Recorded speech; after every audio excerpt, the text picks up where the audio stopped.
Kommuri gold buyers తాకట్లో ఉన్న బంగారం విడిపించి ఆ రోజు మార్కెట్ రేటు కట్టి మిగిలిన డబ్బు మీకే ఇస్తారు. Contact number 9247538993. నమస్కారం. మహతి టీవీ వీక్షకులకు స్వాగతం. రాబోయే 2026 మే నెలలో ద్వాదశ రాశుల వారికి ఎలా ఉండబోతుంది, వారు ఎలాంటి పరిహారాలు చేసుకుంటే ఎలా ఉంటుంది అని మనకి వివరించడానికి ఈరోజు మనతో పాటు ఉన్న గెస్ట్ స్పిరిచువల్ హీలర్, అలానే wellness and life coach Vanaja Ramasetti గారు. మ్యామ్తో మాట్లాడి మరెన్నో వివరాలు ఈరోజు మనం తెలుసుకుందాం. నమస్కారం. నమస్తే మా. ఎలా ఉన్నారు? బాగున్నానమ్మా, థ్యాంక్ యూ.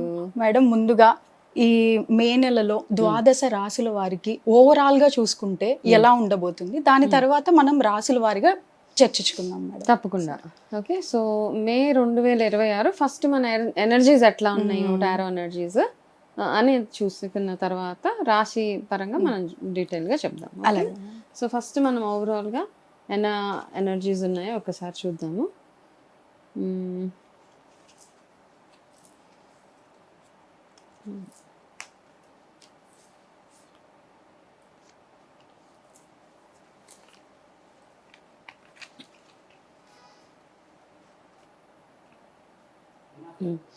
ఓకే, ఇప్పుడు ఓవరాల్గా మనము మే మంత్ చూసుకున్నట్టయితే కొన్ని ప్రిడిక్షన్స్ కానీ జాగ్రత్తలు ఎట్లాంటి విషయాలలో ఓవరాల్గా మనం అందరం జాగ్రత్తలు తీసుకోవాలన్న దాని మీద ఈ ఓవరాల్ కార్డ్ రీడింగ్ ఉంటుంది అనమాట.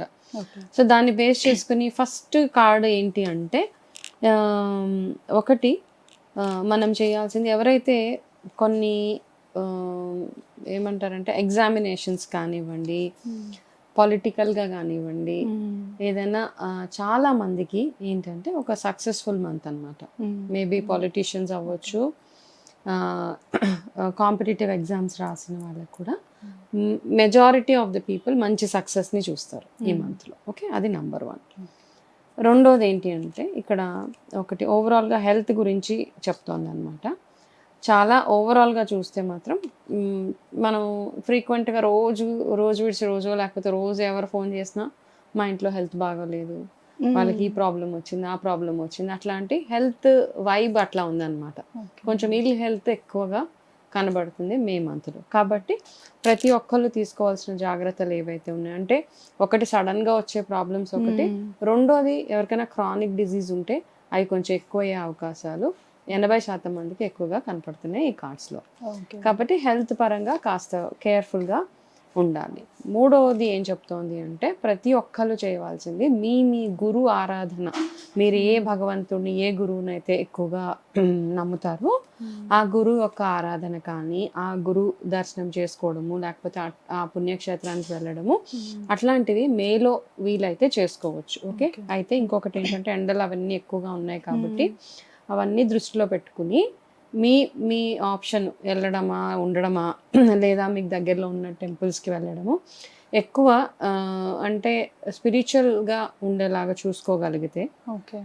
క్లెన్జింగ్ మంత్ అంటాం కదా, మీ మనసులో ఉన్న భయాలు అవన్నీ సరెండర్ చేసేసి భగవంతుడికి కాస్త మీకు వీలైనంత ఎక్కువగా గురువు ఆరాధన చేసుకోవడం చాలా మంచిది. గురువు ఆరాధన అంటే ఏమేం చేస్తారు, ఒకటి మీరు ఏ గురువునైతే పూజిస్తారో, ఇష్టదైవము గురువు, ఆ గురువును ప్లస్ గురుగ్రహం యొక్క ఆరాధన ఎక్కువగా చేసినట్టయితే. గురుగ్రహం ఏంటి అంటే, ఇప్పుడు మనం టారో పక్కన పెట్టేసి కొంచెం గ్రహం గురించి మాట్లాడుకుందాం. ఇక్కడ అతిపెద్ద గ్రహము గురుగ్రహం, జూపిటర్. ఓకే, అయితే మన జీవితంలో జరిగే మంచి చెడు అన్ని ఎక్స్ట్రీమ్స్ ఇస్తారనమాట గురుగ్రహం. మనం ఎప్పుడైతే మన జాతకంలో గురువు మంచి పొజిషన్లో ఉన్నప్పుడు మనకు అన్ని రకాలుగా ఏ ప్రాబ్లం వచ్చినా మనం ఈజీగా అందులో నుంచి బయటపడగలుగుతాం. అదే విధంగా గురువు ఎప్పుడైతే బాగోలేరు, మనకు అన్ని రకాలుగా మనకి మైనస్లు అవుతా ఉంటాయి అనమాట. ఎడ్యుకేషన్ పరంగా, ఇన్సల్ట్స్ పరంగా, అన్ని రకాల ఫైనాన్షియల్గా అన్ని రకాలుగా ఇంట్లో ఆందోళనలు ఇవన్నీ ఉంటాయి. కాబట్టి గురువు ఎట్లా ఉన్నాడో, అది ఆస్ట్రాలజికల్ ఆస్పెక్ట్లో ఎలా ఉన్నా లేకపోయినా మనం చేయాల్సిందల్లా ఇప్పుడు ఈ మంత్లో ప్రతి ఒక్కరు గురువు యొక్క ఆరాధన. అందరికీ కామన్గా ఒక రెమెడీ ఏంటంటే, మీరు బయటికి వెళ్ళేటప్పుడు పసుపుతోటి బొట్టు పెట్టుకొని, పసుపులో కాస్త గంగాజలమో లేకపోతే రోజ్ వాటర్ వేసి, రోజు ఇంట్లో నుంచి ఏదైనా ఇంపార్టెంట్ వర్క్ మీద వెళ్ళినప్పుడు పసుపుతోటి బొట్టు నుదుటిని పెట్టుకొని వెళ్తే సరిపోతుంది. అది మీకు చక్కటి ప్రొటెక్షన్గా ఎవరైనా పెట్టుకోవచ్చు. ప్రతి ఒక్కళ్ళు చేయవలసిన universal remedy for the month of May అన్నమాట. ఇండివిజువల్ గా ఏం రెమెడీస్ చేయాలన్నది మనం మాట్లాడుకుందాం. ఇప్పుడు మాత్రం ప్రతి ఒక్కరు చేయాల్సింది ఈ ఒక్క రెమెడీ, గురువారాధనలో ఉండండి చక్కగా. అండ్ ఈ మంత్ లో పౌర్ణమి కూడా వస్తుంది కాబట్టి, బుద్ధ పౌర్ణమి, ఆ పౌర్ణమికి రిలేటెడ్ రెమెడీస్ మనం ఇంకొక వీడియో చేద్దాం. ఆ వీడియోని ఫాలో అవుతే అందులో ఏమేమి రెమెడీస్ చేయాలన్నది కూడా వాళ్ళకి చెప్పవచ్చు. మేడం, ముందుగా ఈ 2026లో మేషరాశి గురించి మనం మాట్లాడుకుందాం. మే నెల మొత్తం వారికి ఎలా ఉండబోతుంది, వాళ్ళు తీసుకోవాల్సిన రెమెడీస్ ఏంటో ఒకసారి వివరిస్తారా? తప్పకుండా. మే 2026 మేషరాశి వాళ్ళ ఎనర్జీస్ ఎట్లా ఉన్నాయి, వాళ్ళు తీసుకోవాల్సిన జాగ్రత్తలు ఏంటి, అవన్నీ ఒక్కసారి మనం కార్డ్స్ చూసి తెలుసుకుందాం. ఓకే,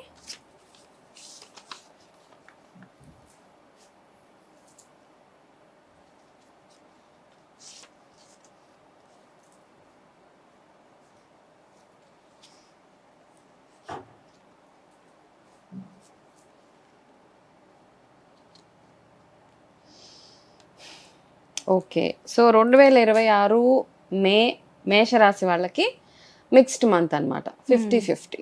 ఓకే, సూపర్ ఎక్సలెంట్గా ఉంది అని చెప్పలేము, అదే విధంగా చాలా బాగోలేదని కూడా చెప్పలేము. ఓకే, నెంబర్ 1 చాలా ఇంపార్టెంట్గా, చాలా బ్యూటిఫుల్గా ఉన్నది ఎవరికి అంటే పిల్లలు, అంటే ఎవరైతే మేషరాశి వాళ్ళు ఉంటారో వాళ్ళ సంతానానికి రిలేటెడ్గా అన్ని శుభంగానే జరుగుతాయి అన్నమాట.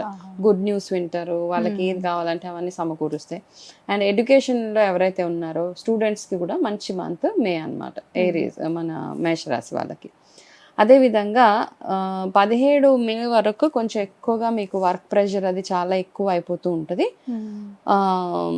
అంటే ఎట్లా ఉంటుందంటే మనకి 17వ తారీఖు మే వరకు ఎవరైతే జాబ్ హోల్డర్స్ ఉన్నారో వాళ్ళకి ఏమనిపిస్తూ ఉంటుంది అంటే, అబ్బా నేను ఇంకే జాబ్ చేయలేను, ఇంక వదిలేస్తానన్న అంత ప్రెషర్ అనిపిస్తూ ఉంటుంది. బట్ 17th వరకు మీరు కనుక సస్టైన్ అవ్వగలిగితే, ఎటువంటి జడ్జ్మెంట్స్ చేయకుండా సస్టైన్ అయ్యగలిగితే, అప్పటి నుంచి మీకు కొంచెం స్పీడ్ అందుకుంటుంది మీ వర్క్ అనమాట. కొంచెం సక్సెస్ రేట్ అదంతా చాలా ఎక్సలెంట్గా వీళ్ళకి కనబడుతుంది.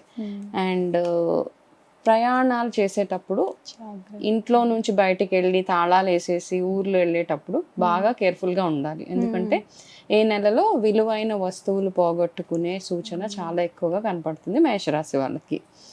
ఓకే, ఇన్కమ్ పరంగా చూసుకుంటే యావరేజ్ మంత్ అనమాట. ఓకే, మనీ పరంగా చూసుకుంటే కొంచెం యావరేజ్గానే కనపడుతుంది వాళ్ళకి.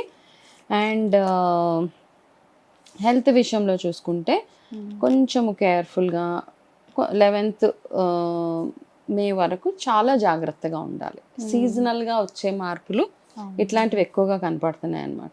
దీనివల్ల కొంచెం ఇబ్బందులు పడే అవకాశాలు ఉన్నది. ఇంకొకటి ఏంటంటే రిలేషన్షిప్స్లో మీ పార్ట్నర్ ఎవరైతే ఉన్నారో మేషరాశి వాళ్ళ భార్య కానీ భర్త కానీ వాళ్ళ మీద చూపించే ఈ కోపము, ఫ్రస్ట్రేషన్ కొంచెం తగ్గించుకొని ఓకే ఉంటే సరిపోతుంది. లేకపోతే దానివల్ల మీ ఫ్యామిలీలో చిన్న చిన్న ఇష్యూస్ అయ్యే అవకాశాలు ఎక్కువగా కనపడుతున్నాయి. ఓకే, ఈ రాశి వాళ్ళకి ఈ నెల 15, 22 గుడ్ డేస్ అనమాట, lucky days. 12th of May special day అనమాట. అంటే ఆ రోజు మీరు ఏదైనా వర్క్ మొదలు పెట్టినా, కంప్లీట్ చేయాలనుకున్నా, ఏదైనా కొత్తగా ఇంపార్టెంట్ ఏదైనా చేయాలనుకుంటే 12th మే బెస్ట్ డే.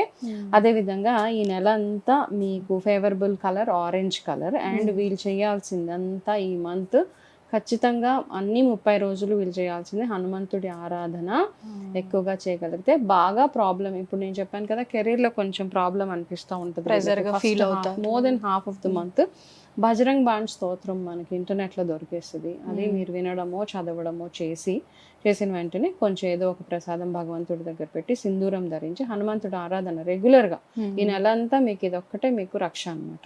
ఇదొక్కటి చేస్తే మేషరాశి వాళ్ళకి సరిపోతుంది. Okay, thank you madam. మేషరాశి వాళ్ళకి చక్కగా ఏ డేట్స్ కలిసి వస్తాయని చాలా బాగా వివరించారు. Okay ma'am.